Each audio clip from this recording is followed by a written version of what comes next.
When the acclaimed Silent Waves podcast was released on our Casefile Presents network in 2019, I knew that the show's co-creator and producer, Georgina Savage, must have another story she needed to tell. That's when Georgina told me about The Invisible Hand, an ambitious and somewhat dangerous pitch for a podcast. Join Georgina Savage as she returns to her birth country of South Africa, where her cousin's family lived deep in the bush of the Kruger National Park, fighting on the front lines of a conservation war against rhino poaching. Go behind the headlines with Georgina as she is given unique access and immerses herself in the lives of individuals connected to the illegal trade, including the men who poach rhinos, in an attempt to understand the personal circumstances of those entangled in a crisis. Be sure to search for The Invisible Hand wherever you get your podcasts and hit the follow button. You can also listen on the website invisiblehandpodcast.com.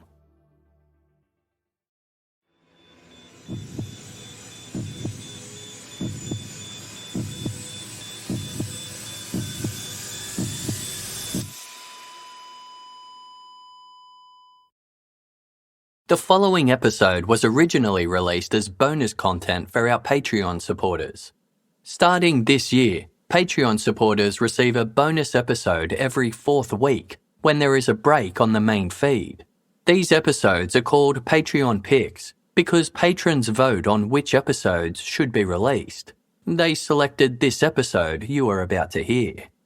These bonus stories focus on cases with fewer accessible resources, so they're shorter than the average Casefile episode. They offer a shorter listen, but still deserve to be told. It's always been our intention to eventually release these episodes to our general audience, rather than keep them permanently behind a paywall. If you enjoy them, you can join our Patreon's $5 tier to listen to the entire Patreon Picks catalogue, vote on what everyone will hear next, and receive all Casefile content earlier than non-patrons. Sign up to become a Patreon supporter at patreon.com/casefile. And thank you to those who have and currently support the show. Our episodes deal with serious and often distressing incidents. If you feel at any time you need support, please contact your local crisis centre. For suggested phone numbers for confidential support, please see the show notes for this episode on your app or on our website.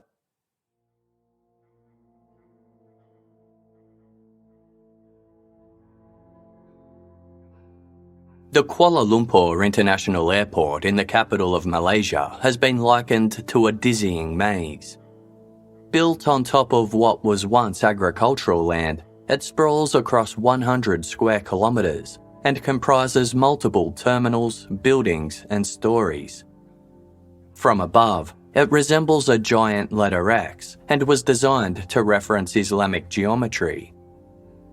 There are 2 main terminals, both of which are divided into further terminals. Inside, they're sleek and modern with high ceilings and wide glass windows. Every year, tens of millions of passengers from all over the world arrive at the airport and bustle through its halls to check into flights, drop off their baggage, and shop until the time comes to board their plane. At 9 a.m. on Monday, February 13, 2017, 25-year-old Siti Aisyah was one of many individuals standing in the busy departures hall on level 3 of the airport's second terminal. Known as KLIA-2, this terminal was constructed to accommodate various low-cost carriers that operate throughout the Asia region. But Siti wasn't there to board a flight. Instead, the young woman was there as part of a role she'd been given as the star of a reality prank show that was uploaded to YouTube. And she was about to embark on her most thrilling mission yet.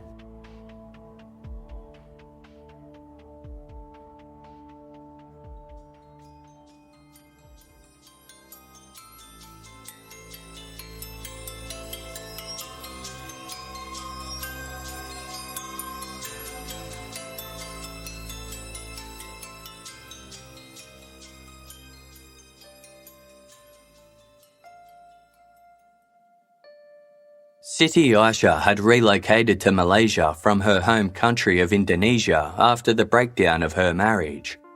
She and her ex had a 7-year-old son named Rio. Now a single mother, Siti desperately needed to earn a living so she could provide for him. She left Rio with her parents-in-law and travelled to Kuala Lumpur, where she began working as a masseuse at the sprawling Lakeside Flamingo Hotel. The job only paid about $7 per customer. At night, she undertook sex work, regularly going to a nightclub called the Beach Club Cafe to meet clients. At the beginning of January 2017, Siti met a taxi driver at the Beach Club Cafe who said he might know of an opportunity for her. He had a Japanese client named James, who was the producer of a popular show that streamed on YouTube. James needed young women to appear on his online series. With her wide eyes, pretty features, and youthful face, Siti was exactly what he was looking for. The driver put Siti in touch with James. The very next day, she headed to an upscale shopping mall to meet him in person. James was young and good-looking, but seemed a little shy. He explained that he was behind a hidden camera prank show that had a huge audience in Japan. He needed young women who could carry out practical jokes on unsuspecting bystanders. The pay was impressive. James was offering the equivalent of $145 per job. The pranks were simple and straightforward.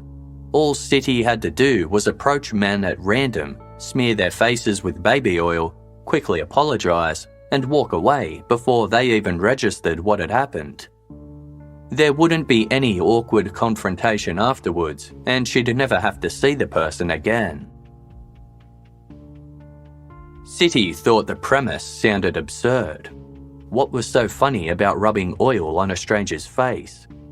But James assured her Japanese audiences loved it. Though Siti was nervous that someone she pranked might get angry or violent, the money was too good to refuse. She agreed to give it a go.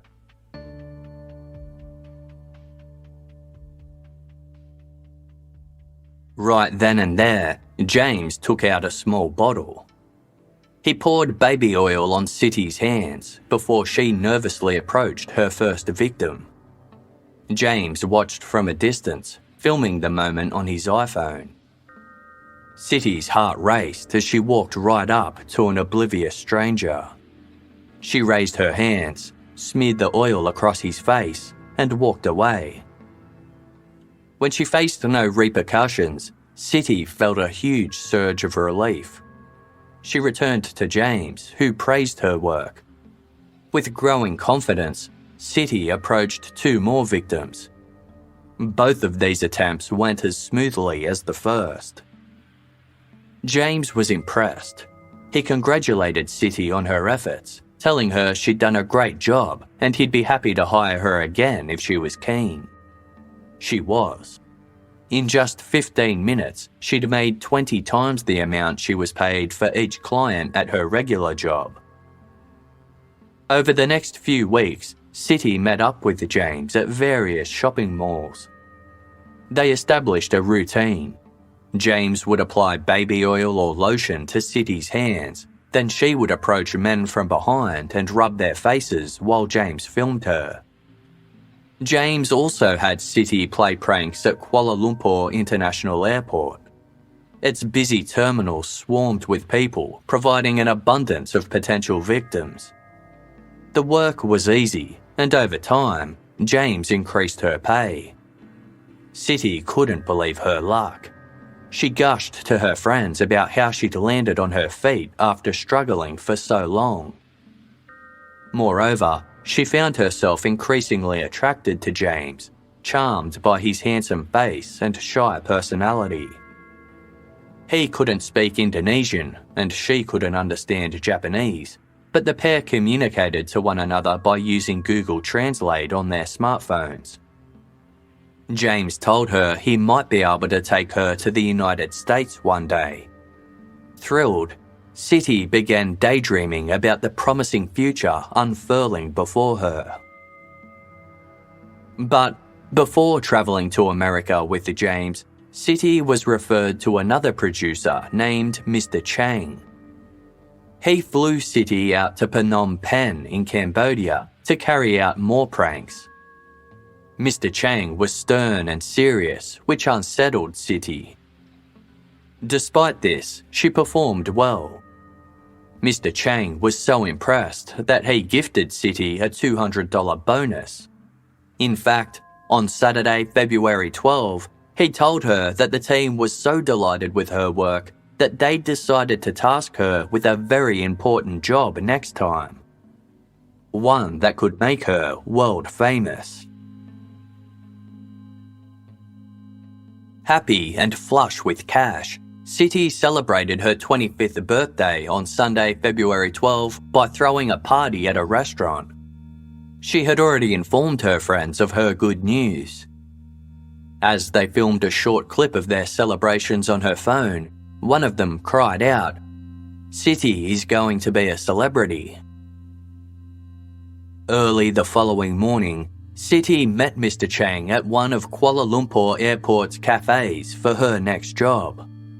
Upon seeing her, Mr. Chang began explaining what he had in mind for that day's special project. Up until now, every one of the pranks Siti carried out had followed the same formula. She had approached a man at random from behind, rubbed lotion or oil on his face, then apologised and walked away. This time, Mr. Chang wanted something a little different. For starters, he needed Siti to target a particular man who was going to be at the airport. This individual was a high-ranking boss at his company, renowned for being rude and arrogant. The humiliating prank would be exactly what was needed to take him down a peg or two, but his volatile personality meant he might lash out at Siti. For that reason, she needed to be particularly careful and get away as quickly as possible after she was done. Siti had also committed every previous prank by herself. This time, she wouldn't be working solo. Another young woman employed by the show would also be participating and would approach the target from another angle. The goal was for the two to reach him at almost exactly the same time, then flee as swiftly as possible. Siti was ready. Mr. Chang pulled out a small, travel-sized bottle. He poured some sticky, greasy fluid on her hands. Then, he steered her towards the bustling departures lounge and pointed out the man she was to prank. He was standing at one of the many self-check-in kiosks, tapping away at the screen to obtain the boarding pass for his flight. The man was large, balding, and middle-aged, with an East Asian appearance. He was dressed in a pale grey, expensive-looking blazer and light jeans. A dark-coloured backpack was slung over his right shoulder. Siti's heart beat quickly as she nervously made her way through the crowds towards the man. He looked like a wealthy and important person. What if he called the police? But, though she was scared, Siti kept going, determined to complete the job. She drew closer. When she was no more than 2 steps away from the man, she saw another young woman cut in front of her and cover the man's eyes with her hands. Siti joined her and quickly wiped her own sticky, lotion-smeared hands across the man's face. He looked irritated and upset, which did nothing to calm Siti's nerves. Within a few seconds, the prank was over. The other woman was striding away. Siti followed suit, heading in another direction towards a bathroom so she could wash the remainder of the lotion off her hands. Relieved that the particularly tricky job was done with, Siti decided to grab a bite to eat, then browse some of the airport shops before heading home. 3 days later, on the morning of Thursday, February 16, Siti was at home when she heard a knock on the door. It was the police. They immediately demanded to know where she'd been on Monday morning, asking, "Where were you on the 13th? Were you at the airport?" Saying yes, Siti explained she'd been filming a video. The officers demanded to know why she hadn't asked permission to do so, then informed her they would be taking her to the police station. Believing they were undertaking random checks on international workers, Siti agreed to go with them. It wasn't until they arrived at their destination that the police officers informed her she wasn't under investigation for a visa violation. Siti was being charged with murder. 3 days earlier, 45-year-old Kim Chol arrived at Kuala Lumpur International Airport shortly before 9 in the morning. He made his way to the departure hall on level 3 of its second terminal.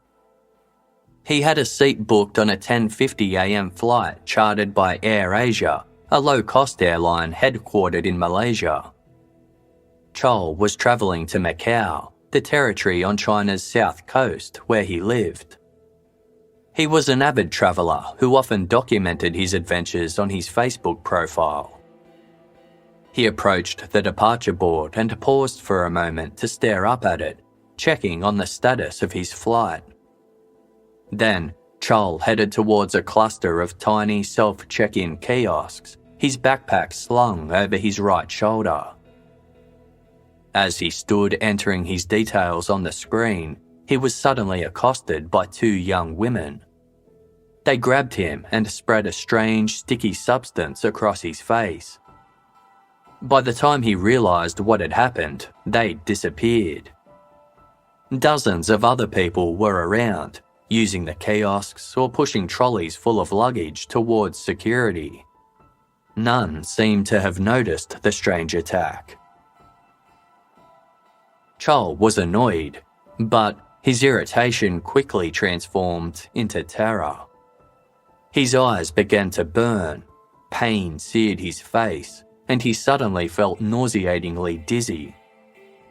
He realised that the substance the women rubbed on him must have been toxic. He raced towards an information desk to explain what had happened, gesturing to his face with his hands. An airport employee took Chol to a cluster of police officers. 2 of them hastily escorted him to the airport's medical clinic. Chol's feet began to drag and shuffle as he walked. Sweat dripped from his forehead and his complexion grew flushed. Soon, his hand-eye coordination started to fail. When he arrived at the clinic, nurses and the airport physician, Dr. Nick, immediately noticed his hands were grasping at his head. Dr. Nick asked what had happened, but by this stage Chol was unable to speak. A check of his vitals revealed his blood pressure had soared and his pulse was racing. His eyes rolled back in his head and he furiously clenched his jaw. He also defecated himself. Dr. Nick gave Chol adrenaline and 1 milligram of atropine. Vomit and blood had to be suctioned from his mouth before he could be intubated. Chol was transferred into an ambulance, but soon fell unconscious. His blood pressure fell to 70/40 and his pulse dramatically dropped, then ceased altogether. He died en route to hospital, just 2 hours after being touched by the 2 unknown women.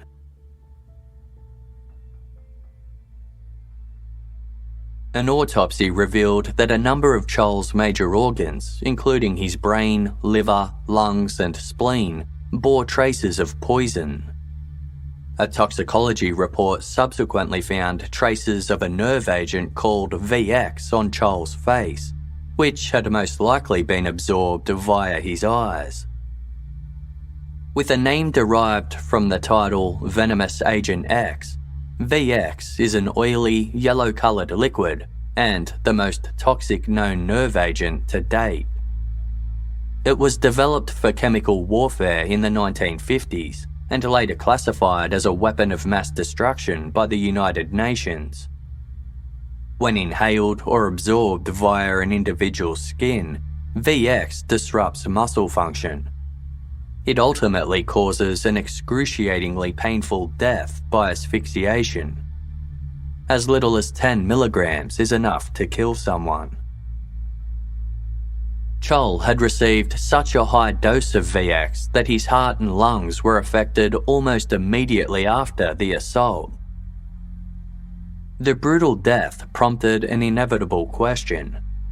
Why had someone wanted to poison and murder a man who appeared to be just an ordinary traveller? Authorities went through Chol's belongings. Inside his backpack were travel documents confirming his name and date of birth. Chol had been born in the North Korean capital of Pyongyang on June 10, 1970. Also discovered in the backpack was $100,000 in cash and an antidote for poison, which he had apparently forgotten he had on him.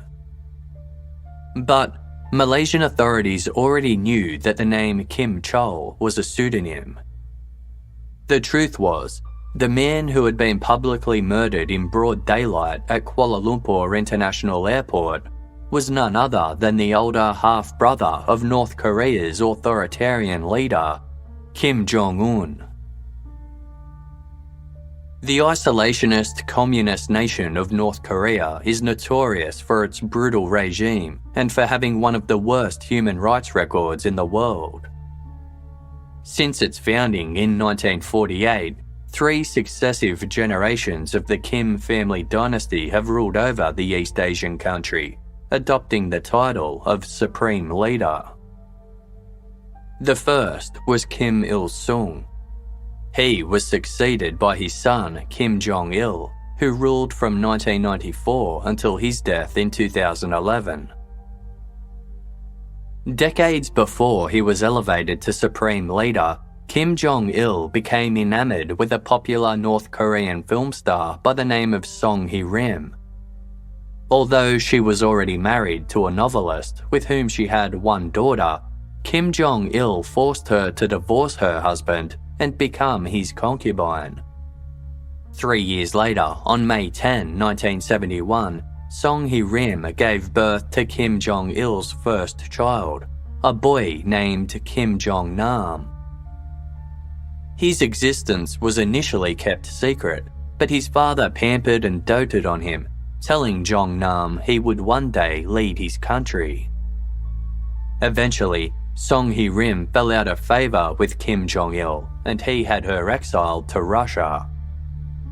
Jong-nam was predominantly raised by his aunt and attended boarding school in Moscow, then Switzerland.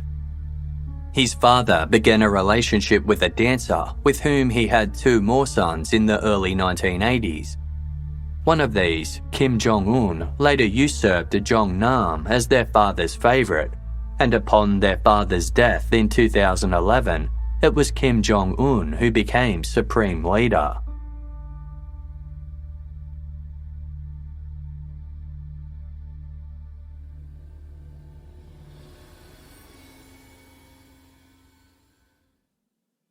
Cryptocurrency might feel like a secret or exclusive club, but Coinbase believes that everyone, everywhere should be able to get in the door.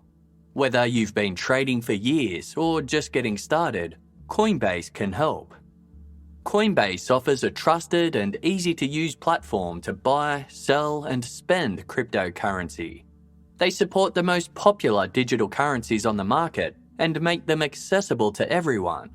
In addition, Coinbase offers portfolio management and protection, learning resources, and a mobile app, so you can trade securely and monitor your crypto all in one place. Millions of people in over 100 countries trust Coinbase with their digital assets. So whether you're looking to diversify, just getting started, or searching for a better way to access crypto markets? Start today with Coinbase. For a limited time, new users can get €5 in free Bitcoin when you sign up today at coinbase.com/casefile. Sign up at coinbase.com/casefile for €5 in free Bitcoin. This offer is for a limited time only, so be sure to sign up today. That's coinbase.com/casefile. If you're anything like me, going for a walk or a run outside can really clear your head and give you a bit more energy. Now that the weather is warming up for our listeners in the Northern Hemisphere, it's a great time to get outside and soak up the sunshine. Of course, a little cold weather won't stop me from getting outdoors either. And now, thanks to Allbirds, I've found the perfect shoes to wear on a run. The Tree Dasher from Allbirds is the world's first performance running shoe made from premium natural materials that are better for the planet. I ordered myself a pair of Allbirds men's Tree Dashers sneakers in jet black with white sole. I just love them. They are literally the comfiest pair of shoes I've ever owned. The super cushioned soles are made from proprietary sugarcane-based sweet foam and provide extra stability when I'm running. If the comfort and style wasn't reason enough to get yourself a pair, another thing I love is that Allbirds are dedicated to reducing environmental impact. All their shoes are made using sustainable practices and are carbon neutral. Run into summer feeling a little lighter with the Allbirds Tree Dasher. Discover your perfect pair today at allbirds.com. That's ALLBIRDS.com.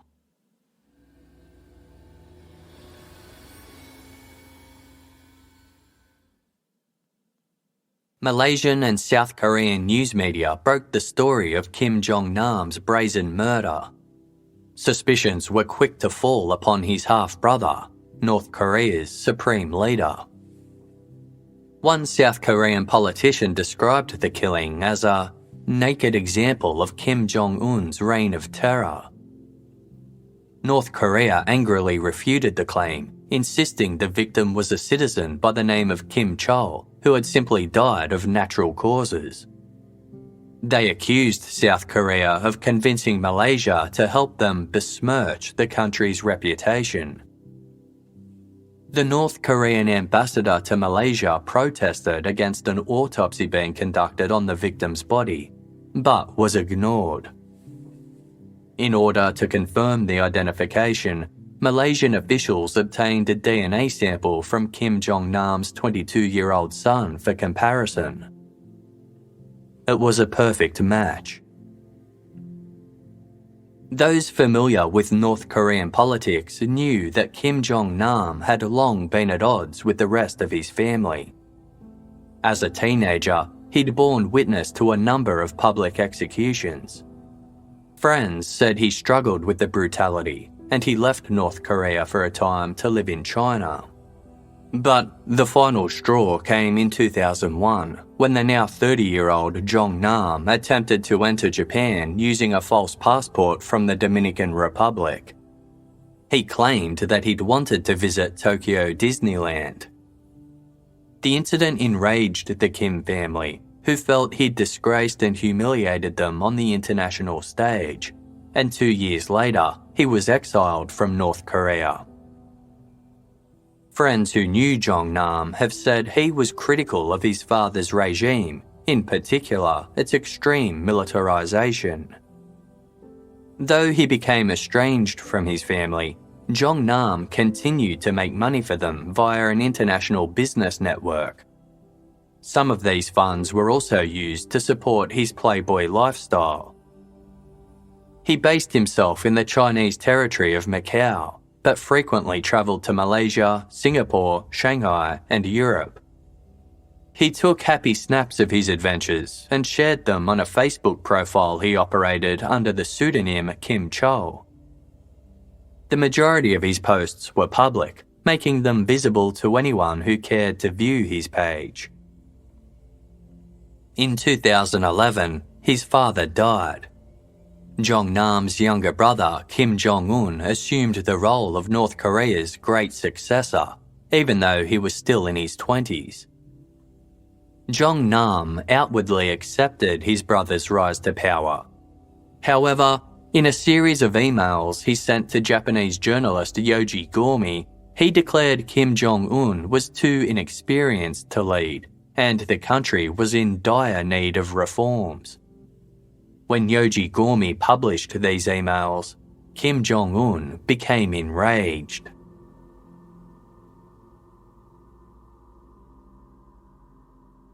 Kim Jong-un is an extremely paranoid leader. After coming to power, he ordered the executions of more than 140 military officials and politicians whom he considered a threat. They were often killed violently with machine guns or flamethrowers. Kim Jong-un had also issued a standing order to eliminate any members of his family who might pose a challenge to his rule. He interpreted Kim Jong-nam's words as a direct threat, as well as an insult. In 2011, there were reports that North Korean assassins had attempted to shoot Jong-nam in Macau, but details regarding this botched attack are vague. The following year, South Korea imprisoned a North Korean spy who admitted to having tried to orchestrate a hit-and-run accident against Jong-nam while he was in China. These attempts on his life caused Jong-nam to fall silent. In 2012, he penned a letter to his brother begging for his life and assuring him that he had no desire to overthrow him. It read in part, "Please withdraw the order to punish me and my family. We have nowhere to hide. The only way to escape is to choose suicide." Despite his plea, Kim Jong-un's paranoia regarding his older brother persisted. Jong-nam knew his life was in danger and shared his fears with a friend 6 months before his death. He hoped to relocate to Europe, where he would be harder to reach and more protected. The Wall Street Journal has reported that he became a CIA source and met with an agent in Malaysia mere days before he was killed. Details of any information he might have provided are unknown. Although aligning with the West would have made Jong-nam feel safer, it also would have made him a greater threat to his brother, who feared being overthrown by foreign adversaries. The nerve agent VX was banned by an International Chemical Weapons Convention in 1993, but North Korea never ratified the convention. Experts believe that the regime holds a stash of the deadly nerve agent, which they can draw upon to use against their enemies. The poisoning of Kim Jong-nam led investigators to believe that his younger brother had finally succeeded in disposing of him in the most public and audacious way possible.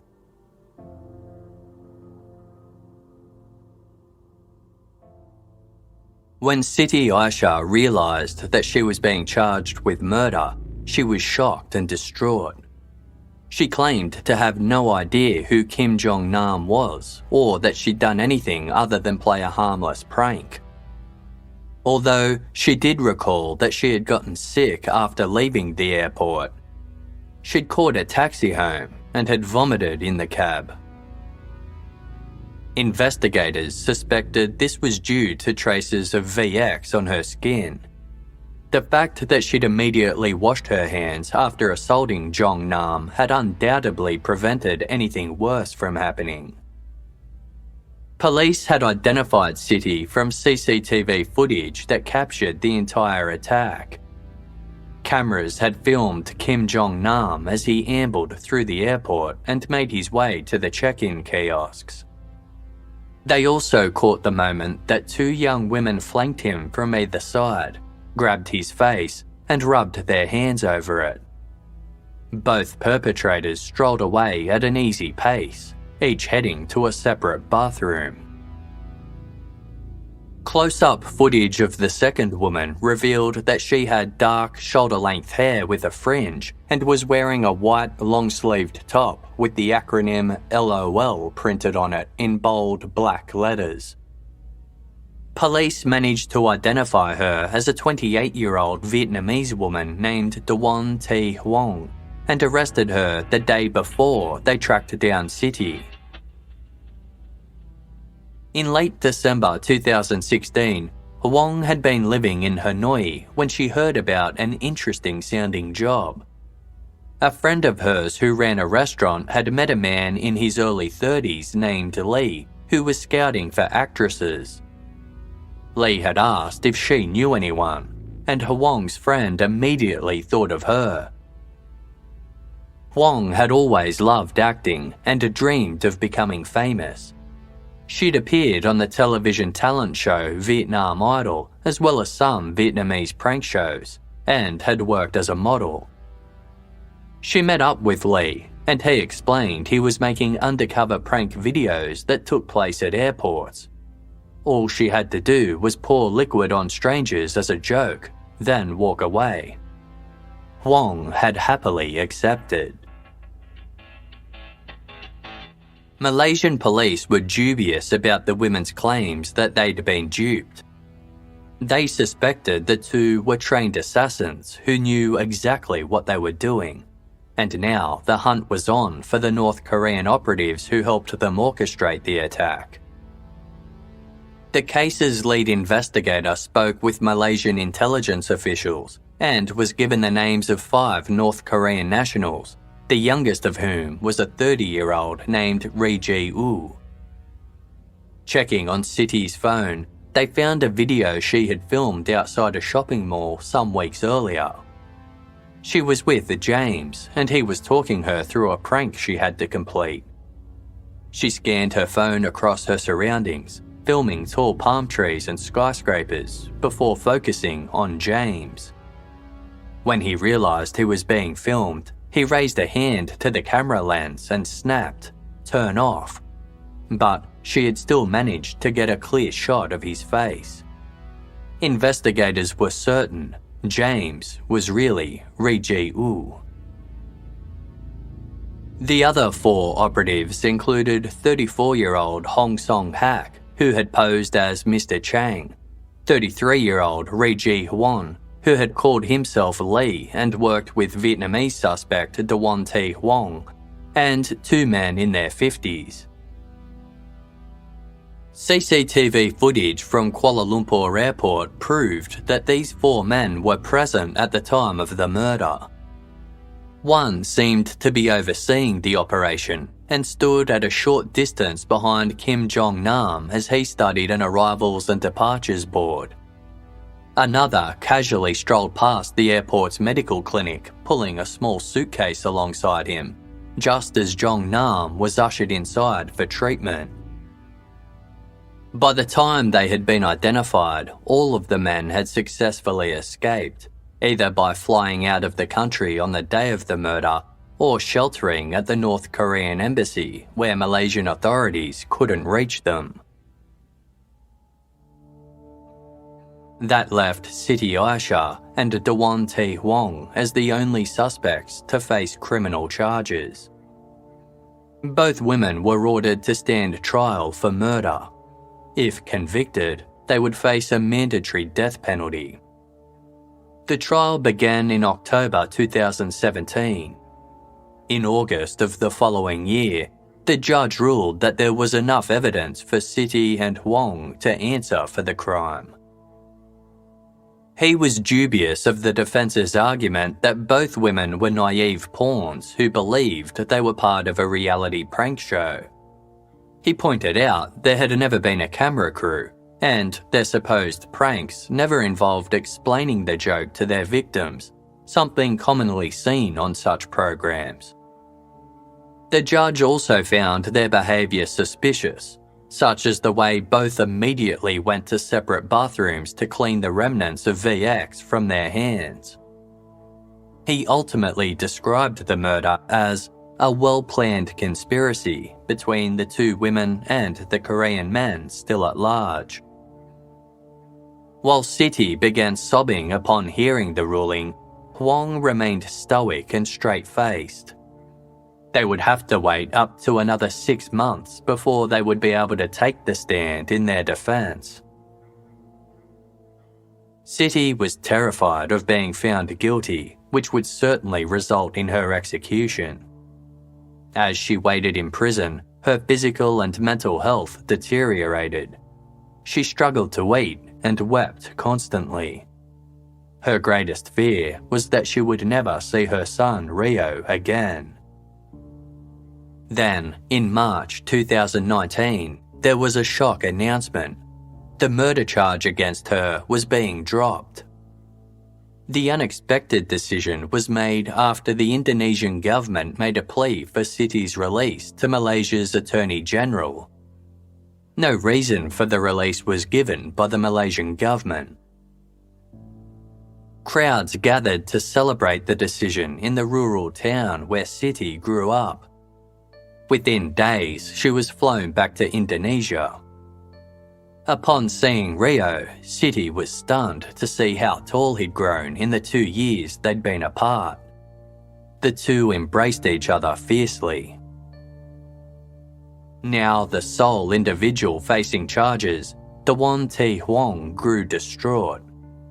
For 3 days after Siti was freed, she couldn't sleep or eat. The Vietnamese government began petitioning for her release as well, arguing that it was unjust to free one of the women and not the other. On April 1, 2019, the murder charge against Huong was dropped.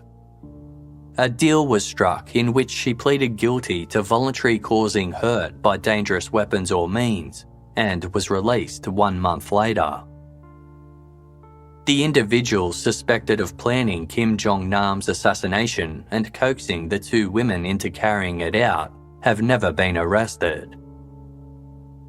In September 2019, Siti Aisyah gave an exclusive interview to the Daily Mail.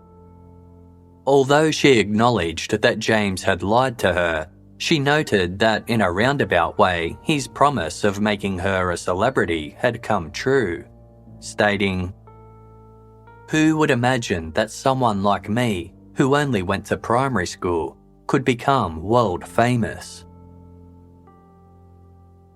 Despite Kim Jong-un's fears of being replaced by his brother, sources indicate Kim Jong-nam had no interest in ruling. Some North Korean defectors had suggested that he lead a government in exile, but Jong-nam declined. He didn't believe that maintaining power in the Kim family was in North Korea's best interest.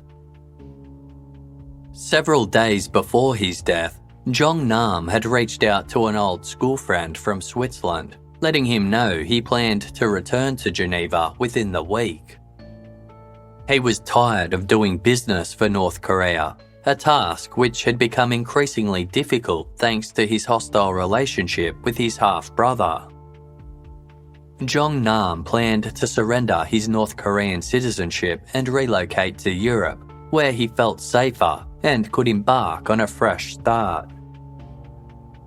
Kim Jong-nam is survived by his 6 children, including his now 25-year-old son, who was taken into protective custody by the CIA in November 2020.